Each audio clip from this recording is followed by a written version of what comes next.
Brilliance Audio presents Confidential by Ellie Monago.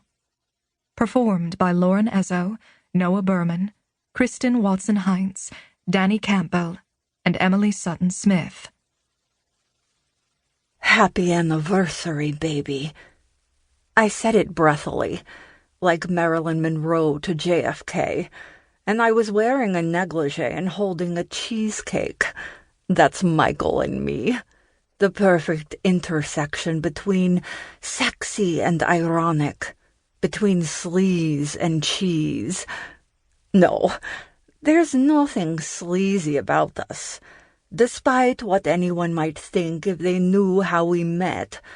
All the jokes they could make about therapist-client privilege. My love for Michael was boundless. I had opened up to him in ways that I never thought possible before. I hadn't even known to want them. And now, he was all mine. That's what we were celebrating. Hard to imagine that when I first met him more than 2.5 years ago, I hadn't even been attracted to him. Now, I was borderline obsessed, but in a healthy way. He would know, right? I love you, Dr. Michael, I whispered, lowering myself so that he could take in my cleavage, pillowed in red silk, as I placed the cheesecake with its 2 burning candles on the table in front of him. He rewarded me with a grin. I called him Dr. Michael only on special occasions, and it always turned him on. Blow them out, I urged, and he complied. Then I dredged my fingers through the cheesecake and put them in his mouth. He licked them clean, slowly. You think of everything.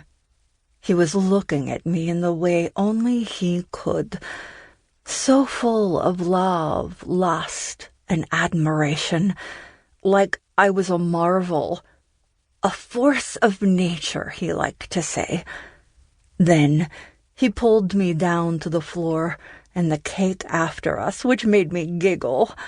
We smeared it on each other's bodies, like finger painting all grown up. No, it was like our wedding, but without any observers. There was no need for smashing confections into faces. Where did that tradition come from anyway? So much passive aggression. How could that bode well for any union?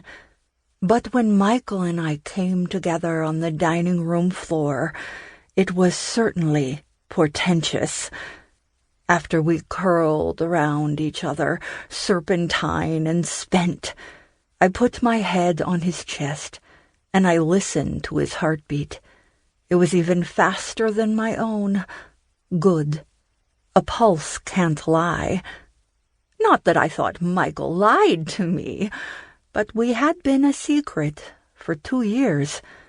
Sometimes I just needed some sensory confirmation of his feelings.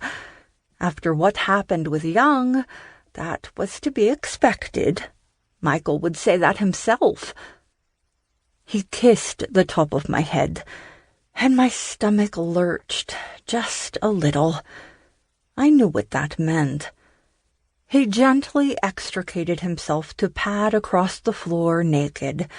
He'd gotten in better shape these past 2 years doing Pilates.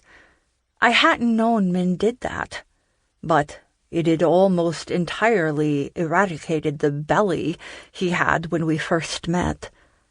He'd told me that he needed to get fit to keep up with me. I used to only like blondes, but Michael broke me of that.